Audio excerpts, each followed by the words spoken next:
کون سی ایسی چیزیں ہیں جن کی وجہ سے وضو ختم ہو جاتا ہے، وضو ٹوٹ جاتا ہے؟ جی بالکل، جب ہمارا وضو ہے ہم اس کے ساتھ ہم عبادت کر سکتے ہیں، نماز پڑھ سکتے ہیں، اس کے ساتھ قرآن پاک دے کے پڑھ سکتے ہیں، ہاتھ لگا سکتے ہیں، طواف کر سکتے ہیں، عید پڑھ سکتے ہیں، جنازہ پڑھ سکتے ہیں، لیکن کچھ اس میں ایسی چیزیں پائی جاتی ہیں جس کی وجہ سے وضو ہمارا ختم ہو جاتا ہے۔ ان میں سے پہلی چیز تو یہ ہے کہ اگر جو ہمارا جسم ہے، جو شرمگاہیں ہیں، اگلا راستہ یا پچھلا راستہ ہے پاخانے کا، پیشاب کا،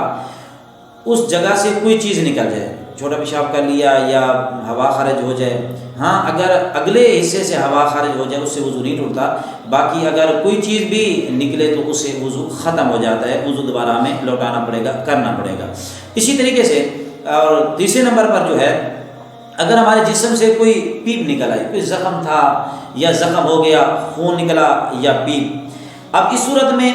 اس کی دو صورتیں ہیں، وہ خون یا پیپ نکلا یا تو بہہ جائے گا،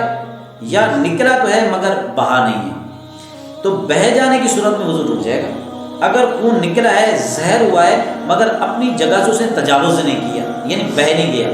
تو اس صورت میں جو ہے پھر وضو نہیں ٹوٹے گا۔ خون یا پیپ کے نکل کر بہہ جانے کی صورت میں وضو ٹوٹ جائے گا۔ اور اسی طریقے سے اگر الٹی آ گئی بندے کو، الٹی سے مراد ایک ہوتے ہی ہلکی سی الٹی آ جاتی ہے، وہ آتی ہے گلے تک چلی جاتی ہے، وہ روزے کے لیے مسئلہ ہے اور وہ وضو ٹوٹنے کے لیے نہیں ہے۔ تو الٹی ایسی آ گئی کہ بلا تکلف آپ اس کو روک نہیں سکتے، بساخت آ جاتی ہے الٹی، تو منہ بھر کے آ جاتی ہے، تو الٹی کے آ جانے سے بھی وضو ختم ہو جاتا ہے، لہٰذا وضو دوبارہ کرنا پڑتا ہے۔ اور اسی طریقے سے اگر کوئی بندہ سو جاتا ہے، وضو تھا اس کا، اب وہ سو گیا، اب سونے کی بھی کئی حالتیں ہیں۔ ایک بندہ سوتا ہے جسے نیچے زمین پہ بیٹھا ہے چوکڑی مار کے، بیٹھے بیٹھے اس کی آنکھ لگ گئی، وہ ایسے جو ہے سو گیا، یا اتحیات کی صورت میں بیٹھا ہے اس حال میں سو گیا، یعنی ان دونوں صورت میں چوکڑی مار کے بیٹھا ہے یا اتحیات کی صورت میں بیٹھا ہے۔ اب اس صورت میں اس نے جو ہے کسی چیز سے ٹیک نہیں لگائی، کسی چیز کا سہارا نہیں لیا، بیٹھا بالکل زمین پر بغیر کسی سہارا کے، اگر اسے اس کی آنکھ لگ گئی، اسے نیند آ گئی، جتنی دیر کے لیے بھی آ گئی، اس صورت میں اس کا وضو نہیں ٹوٹے گا۔ ہاں اگر اس انداز میں سو جاتا ہے کہ چیئر پہ بیٹھا ہے، صوفے پہ بیٹھا ہے ٹیک لگا کے، یا دیوار کے ساتھ ٹیک لگا کے بیٹھا ہے، یا